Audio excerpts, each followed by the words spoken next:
Bismillahirrahmanirrahim. Assalamualaikum warahmatullahi wabarakatuh.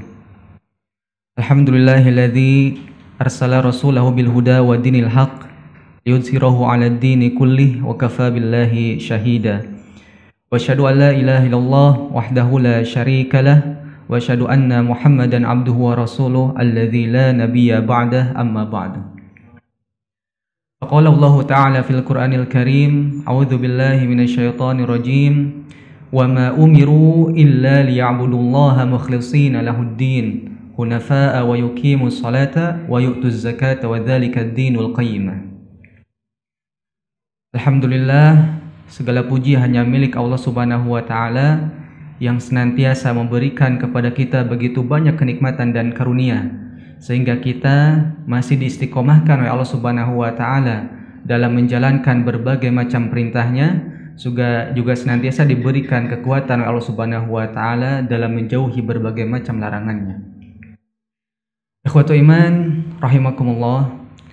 Pada kesempatan yang berbahagia ini, insyaallah kita akan sedikit membahas dan mengulas hadis pertama di dalam kitab Arba'in An-Nawawi. Tentu kita semua sudah tahu apa itu kitab Arba'in An-Nawawi, yaitu adalah kitab yang sangat masyhur di kalangan santri, yang mana di dalamnya itu terhimpun sekitar 42 hadis pilihan yang dikarang oleh Imam Nawawi Ad-Dimashqi.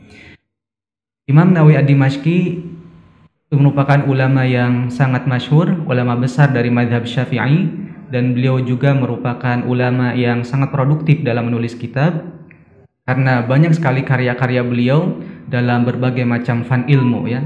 Contoh di dalam hadis misalkan Arba'in An-Nawawi, kemudian ada juga kitab Riyadhus Shalihin, kemudian dalam fikih Syafi'i ada kitab Minhajut Thalibin, kemudian Majmu' Syarah Muhadzab dan lain sebagainya yang menunjukkan akan tingginya keilmuan beliau. Baik, kembali ke awal, insyaallah kita akan membahas hadis pertama di dalam kitab Arba'in An-Nawawi.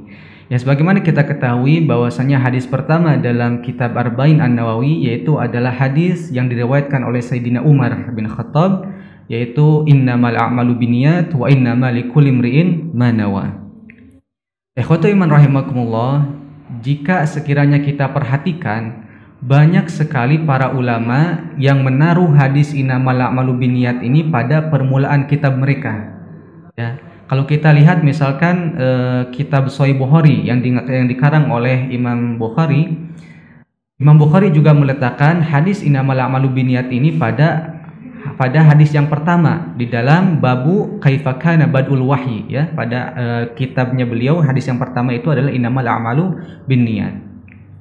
Begitu pula Imam Nawawi dalam kitab yang lain yaitu kitab Riyadhus Shalihin, Imam Nawawi juga meletakkan hadis innamal a'malu binniyat ini pada urutan hadis yang pertama, yaitu pada bab al-ikhlas wa ihdharin niyah ya, pada bab keikhlasan dan menghadirkan niat ya. Lalu apa alasannya para ulama itu meletakkan hadis innamal a'malu binniyat ini pada permulaan kitab mereka? Nah, ini yang menjadi pertanyaannya. Ikhwatu rahimakumullah, Imam Abdurrahman bin Mahdi ya, beliau merupakan ulama besar, pakar hadis, dan beliau juga pakar fikih juga. Imam Abdurrahman bin Mahdi beliau pernah mengatakan, yang bagi likulli man sanafa kitaban an yabtadi'a fihi bihadzal hadis tanbihan lil talibi ala tashihin niyah ya. Imam Abdurrahman bin Mahdi mengatakan seharusnya atau sepatutnya bagi ulama atau bagi siapa saja yang mengarang kitab, nah, mereka harus memulai kitab mereka itu dengan hadis ini, yaitu hadis innamal a'malu binniyat. Lalu fungsinya apa? Tujuannya apa? Tujuannya adalah tanbihan lit talibi ala tashihin niyah, sebagai bentuk peringatan atau sebagai bentuk peringatan bagi talib, bagi pelajar untuk memperbaiki niat mereka. Jadi kalau misalkan ada pelajar yang dia mempelajari kitab Sahih Bukhari misalkan, maka tujuan dia mempelajari Sahih Bukhari itu apa gitu? Apakah niatnya itu dia untuk supaya orang mengenal dia sebagai orang yang ahli hadis atau bagaimana gitu? Maka Imam Bukhari meletakkan innamal a'malu binniyat ini pada permulaan kitab beliau, itu tujuannya adalah sebagai pengingat bagi talib, sebagai pengingat bagi pelajar yang ingin mempelajari Sahih Bukhari untuk memurnikan niatnya. Kalau niatnya itu ingin mencari keuntungan dunia, maka itu berbahaya ya, karena ilmu yang dia dapatkan itu mungkin tidak barokah seperti itu. Tapi kalau misalkan dia meniatkan mempelajari Sahih Bukhari, kemudian mempelajari kitab-kitab yang itu karena Allah, karena ingin menolong agama Allah, maka insya Allah itu bernilai pahala di hadapan Allah Subhanahu wa taala. Nah, jadi itu alasan kenapa kalau kita perhatikan banyak para ulama yang meletakkan innamal a'malu binniyat ini pada awal-awal kitab hadis mereka. Ya, sebagaimana tadi perkataan Imam Abdurrahman bin Mahdi, yang bagi likulli man sanafa kitaban an yabtadi'a fihi bihadzal hadis tanbihan lit-talibi ala tashihin niyyah. Kemudian ikhwatu iman rahimakumullah, hadis innamal a'malu binniyat ini kalau kita perhatikan secara ulumul hadis atau secara mustalahul hadis, ternyata innamal a'malu binniyat ini termasuk ke dalam hadis gharib, ya. Tentu kita ketika belajar mustalahul hadis atau ulumul hadis, kita dulu pernah belajar bahwasanya hadis itu ditinjau dari jumlah atau kuantitas rawinya itu terbagi kepada dua, ya. Yang pertama ada hadis mutawatir, kemudian yang kedua ada hadis ahad. Nah, hadis mutawatir itu adalah hadis yang diriwayatkan oleh rawi yang sangat banyak, ya, sangat banyak. Tapi kalau hadis ahad itu adalah hadis yang kuantitas rawinya itu tidak sebanyak mutawatir, ya.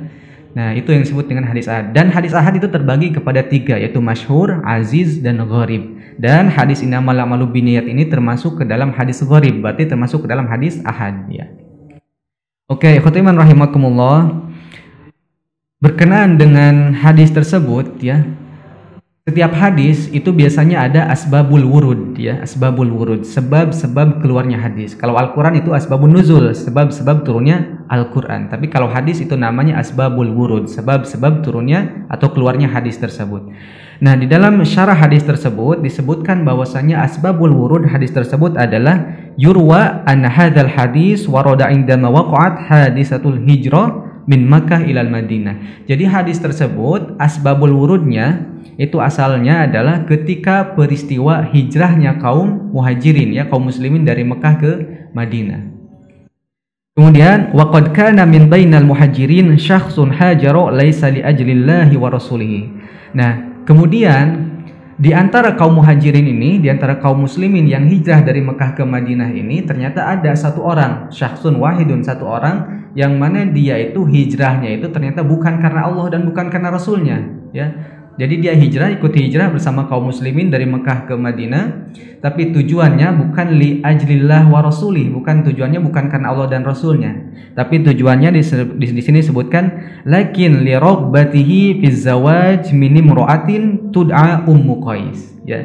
Jadi tujuan dia hijrah dari Mekah ke Madinah itu tujuannya ternyata li raghbatihi, keinginannya atau hasratnya bizawaj minim ro'atin, ya, hasratnya atau keinginannya untuk menikahi seorang perempuan, yang mana perempuan tersebut ada ulama yang mengatakan bahwa perempuan tersebut namanya Ummu Qais, ya. Jadi asbabul wurud hadis ini itu berkaitan dengan seorang laki-laki muhajirin yang ikut hijrah dari Mekah ke Madinah, tapi tujuannya bukan karena Allah dan Rasulnya, yang mana tujuannya adalah untuk menikahi seorang perempuan yang namanya adalah Ummu Qais. Makanya ada ulama yang menyebutkan bahwasanya orang tersebut itu memiliki gelar, ya, memiliki sebutan muhajir Ummu Qais, dalam artian dia yang ikut hijrah untuk menikahi Ummu Qais, orang perempuan yang namanya Ummu Qais. Nah, makanya di dalam hadis tersebut juga disebutkan faman kanat hijratuhu ilallahi wa rasulihi fa hijratuhu ilallahi wa rasulihi. Barang siapa yang dia itu hijrah karena Allah dan Rasulnya, maka hijrahnya itu untuk Allah dan Rasulnya, dalam artian dia akan mendapatkan pahala dari hijrah tersebut. Nah, tapi barang siapa kalau dia itu hijrahnya itu untuk seorang perempuan au imra'atin yankihuha, kan di dalam hadisnya, atau demi seorang perempuan untuk menikahi perempuan tersebut, fa hijratuhu ila ma hajara ilaih, maka hijrahnya itu sebagaimana apa yang dia niatkan, seperti itu. Jadi kalau kita, dan ini bisa dikiaskan atau bisa kita analogikan ke dalam hal-hal yang lain. Misalkan kita ketika belajar, ya, belajar itu termasuk ke dalam perkara ibadah, ya. Karena banyak sekali dalil-dalil baik dari Al-Qur'an maupun hadis yang memerintahkan kepada kita untuk menuntut ilmu, ya. Yarfa'illahu alladhina amanu minkum walladhina utul ilma darajat. Itu ayat Al-Qur'an yang menunjukkan bahwasanya orang yang berilmu itu lebih tinggi derajatnya bagi orang daripada orang yang tidak berilmu. Dan itu secara tidak langsung menunjukkan kepada kita, memotivasi kepada kita supaya kita itu semangat dalam mencari ilmu sehingga menjadi orang yang alim, orang yang berilmu.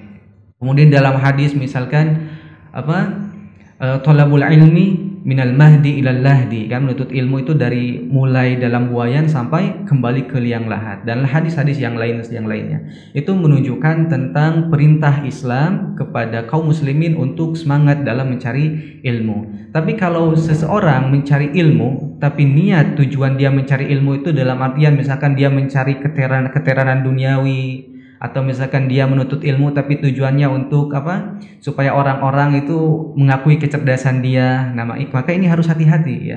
Tapi kalau misalkan dia menuntut ilmu dalam artian untuk memperjuangkan agama Islam, untuk menolong agama Allah dan untuk memajukan agama Islam ini, maka insya Allah itu berpahala di hadapan Allah Subhanahu wa taala. Baik, ikhwati iman rahimakumullah. Fama yustafadu min hadzal hadis. Lalu apa istifadah atau manfaat atau ibroh yang dapat kita ambil dari hadis tersebut?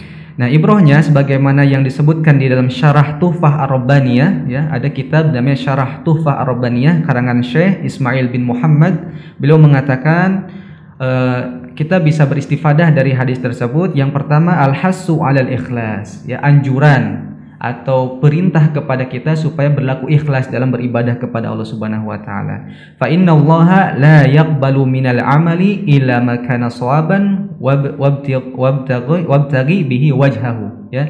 Jadi fa innallaha, karena Allah Subhanahu wa taala, la yaqbalu minal amal, tidak menerima amalan illa ma kana shawaban, kecuali amalan tersebut itu shawab. Yang pertama benar, kemudian yang kedua wabtaghi bihi wajhah, jadi mengharapkan ridho Allah Subhanahu wa taala. Jadi amalan itu dua ya, syarat amalan tersebut diterima oleh Allah Subhanahu wa taala. Yang pertama shawaban, amalan tersebut benar sesuai dengan ajaran Rasulullah sallallahu alaihi wasallam. Kemudian yang kedua wabtaghi bihi wajhah, mengharapkan ridho Allah Subhanahu wa taala. Kalau misalkan orang dia beramal tapi amalannya itu tidak sesuai dengan ajaran Rasulullah sallallahu alaihi wasallam, maka itu menjadi faktor tidak diterimanya amalan tersebut.